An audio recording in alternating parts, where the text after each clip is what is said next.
Hello, everyone. In this lesson, we will study the control of cement concrete mixers using S7-1200 PLC, comprehensive application.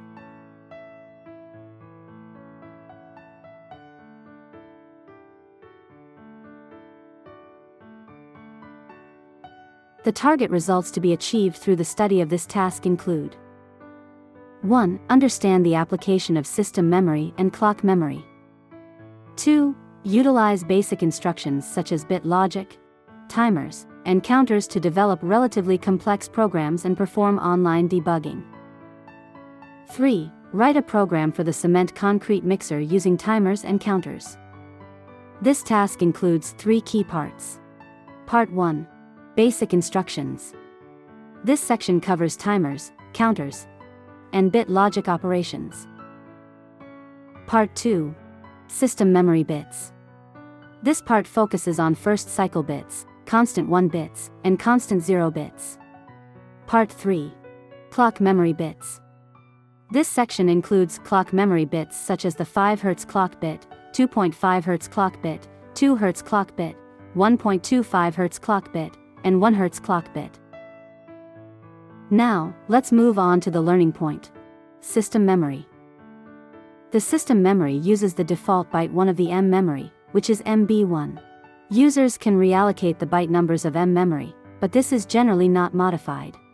The system memory provides 4 bits for user program use, which are the first scan bit M1.0, the first cycle bit after diagnostics M1.1, the constant 1 bit M1.2, and the constant 0 bit M1.3. M1.0, first scan bit. This bit is set to 1 during the first scan cycle when the program begins execution, and is 0 at all other times. It is typically used for program initialization and is the most common system memory bit. M1.1, diagnostic status changed. This bit is set to 1 for 1 scan cycle when the CPU registers a diagnostic event. M1.2, constant 1 bit. This bit remains at 1 throughout the program execution. If an instruction does not require any conditions for execution, this bit can be placed before the instruction. M1.3, constant 0 bit. This bit remains at 0 throughout the program execution. Next, let's illustrate the application of system memory with an example. When button I0.0 is pressed, after accumulating 5 presses, the light Q0.0 will turn on, as shown in the diagram below. M1.0 is connected to the reset terminal R of the counter. When the program runs, M1.0 is activated for 1 scan cycle, which resets the counter and clears the current value to 0, initializing the counter. If M1.0 were not present, the current value of the counter might not be 0, potentially affecting the accuracy of the program's output results. Now, let's discuss clock memory. The clock memory uses the default byte 0 of the M memory, which is MB0. Users can reallocate the byte numbers of M memory, but this is generally not modified. Clock memory is used to generate pulse signals with different frequencies, as illustrated in the diagram below. The clock memory provides 8 bits for user programs to utilize, as follows. M0.0, 10 Hz clock, period 0.1 seconds. M0.1, 5 Hz clock, period 0.2 seconds. M0.2, 2.5 Hz clock, period 0.4 seconds. M0.3, 2 Hz clock, period 0.5 seconds.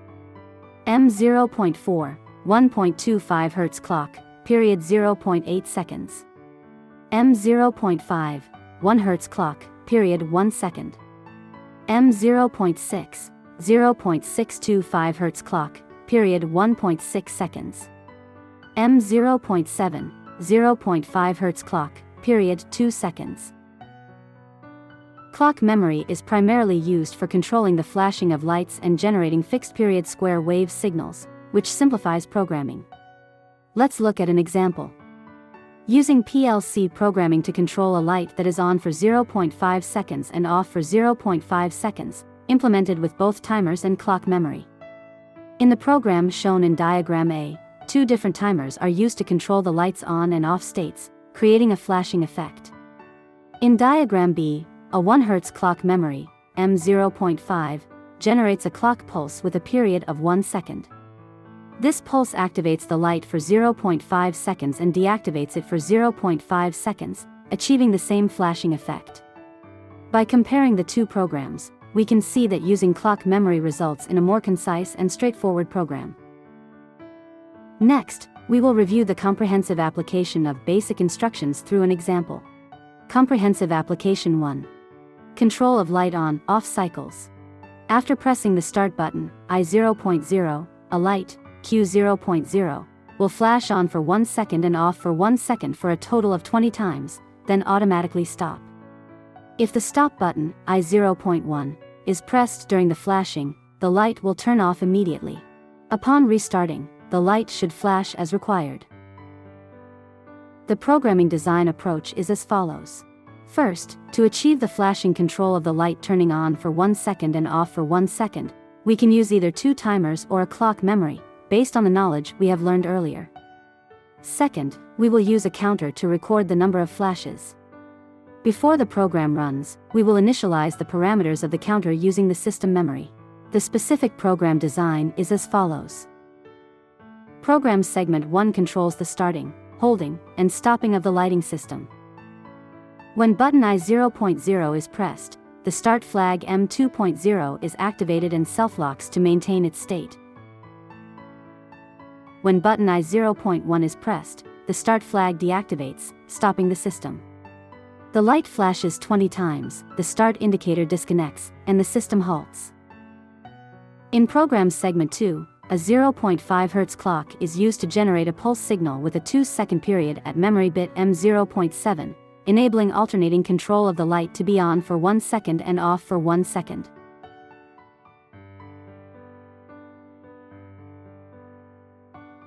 In program segment 3, a counter is used to track the on-off cycle of the light for 20 times. The counter's CU, count up, input is triggered by the falling edge of Q0.0. The counter increments by 1 when the light transitions from on to off. The reset input of the counter is triggered by the falling edge of the first loop bit M1.0 and the start indicator M2.0. When the first loop bit is activated or the start indicator disconnects, the counter resets its current value to 0. Let's look at another case. Application example 2. Material control for 3 conveyors. A conveyor system consists of 3 belts, A, B, and C, each driven by motors M1, M2, and M3, respectively. The schematic diagram of the 3 belts is shown on the right. The requirements are as follows. 1. During startup, each belt should be activated in the sequence A, B, C, with a 5-second interval between each activation. 2. During shutdown, each belt should stop in the reverse order C, B, A, with a 5-second interval between each shutdown. 3. If a motor for any belt fails, the motor for that belt and the motors for any preceding belts should stop immediately, while the motors for the following belts should stop sequentially with a 5-second delay between each. This case is similar to task 6.3.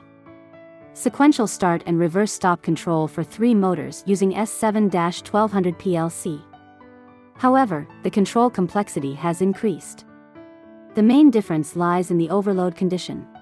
If a conveyor motor experiences an overload, that motor and the motors for any preceding belts will stop immediately, while the motors for the subsequent belts will stop sequentially with a 5-second delay.